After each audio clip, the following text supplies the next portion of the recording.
Olá pessoal, tudo bem? É um prazer ter esse espaço privilegiado com vocês aqui de membros do canal Daniel Lopes. Super grato a vocês pelo apoio que vocês me dão e fico muito feliz de ter esse espaço de interação com vocês. Pessoal, hoje eu queria conversar com vocês o seguinte, né? Hoje em dia, no Brasil, a gente vê, infelizmente, na direita, um desmerecimento da questão da arte e da cultura. O pessoal de direita, os grandes investidores, a garotada, infelizmente, eu percebo que se você olha em termos estatísticos, o pessoal da esquerda é muito mais ativo na questão artística do que a galera da direita. Graças a Deus hoje nós temos um Roberto Alvim, por exemplo, que é um dos maiores diretores de teatro do Brasil, que é de direita, graças a Deus, e também o Josias Teófilo, cineasta, que está preparando mais um documentário maravilhoso aí. Nem tudo se desfaz, que vai ser impactante esse negócio sem precedente. Mas aí, pessoal, queria dizer para vocês que eu já tive o desprazer, né, de ver grandes empresários não querendo investir em projetos culturais que têm uma visão de mundo conservadora de direita, porque eles não têm essa noção do poder que a arte tem. Eu não vou me restringir a essa questão da influência da arte, a importância da arte, que eu já fiz alguns vídeos para vocês sobre isso. Mas eu queria dizer para vocês que a importância da arte, ela é tão crucial para a gente não só entender uma época histórica, mas para a gente também influenciar a sociedade, que, não sei se você sabia, mas existe uma nova linha da história chamada Novo Historicismo.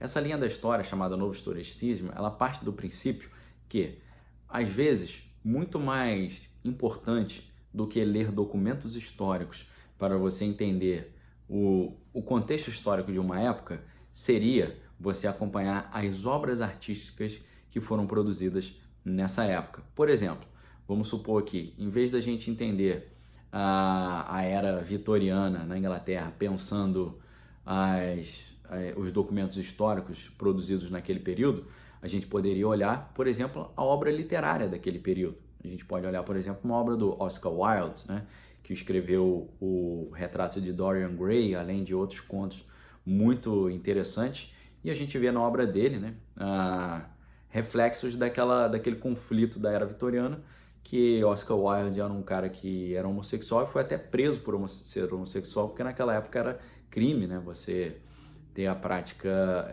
homossexual. Então, a gente percebe aspectos históricos, às vezes, melhor ainda olhando os documentos, não os documentos históricos, mas as obras literárias. A gente vê isso também no Madame Bovary, por exemplo, do Gustave Flaubert. Nós vemos ali a Madame Bovary, que é uma mulher que não quer estar presa aos ditames da sociedade conservadora da sua época. É lógico que essas obras têm uma pregaçãozinha meio esquerdinha caviar, meio libera geral, né, meio libido dominante, né, liberação sexual e controle político, mas é reflexo dos debates que estavam acontecendo naquela época. E uma dica de livro interessante para vocês que eu deixo aqui hoje relacionado a isso é o livro O Novo Historicismo, do Stephen Greenblatt, que é um dos pioneiros dessa linha de pesquisa. Ele, por exemplo, ele diz que para você entender a época do século XVI da Inglaterra, às vezes melhor do que você olhar documentos históricos é você acompanhar a obra do Shakespeare, por exemplo. Acompanhando a obra do Shakespeare, você vê muitas das intrigas palacianas e dos conflitos de forças sociais que estavam em ação naquela época.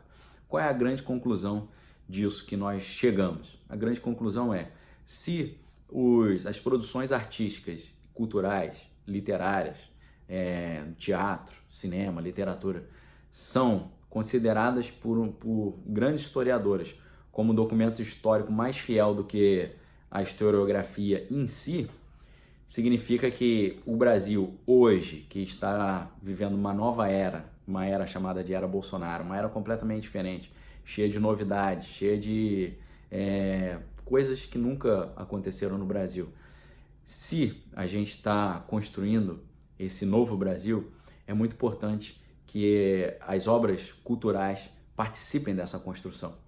Então eu quero dizer a você que se você é um conservador, se você é de direita, você precisa estar mais atento às questões culturais, mais atento a não só entender, mas consumir e apoiar também as obras culturais que tenham uma linha de direita e conservadora. Eu tenho falado muito sobre libertar-se da mediocridade cultural lá no meu Instagram. Então convido você que é membro do canal para me seguir lá no Instagram também. No Instagram, todos os dias eu estou fazendo, eu chamo de mini aulas, né, mini cursos sobre essas questões. Dá uma olhadinha lá, tá bom, pessoal? Então, eu tenho certeza que você é de direita, você é conservador, você que está aqui no meu canal como membro. Digo a você, tenha a prática de consumir arte, consumir cultura, estude arte, entenda a arte e apoie os projetos artísticos, tá bom?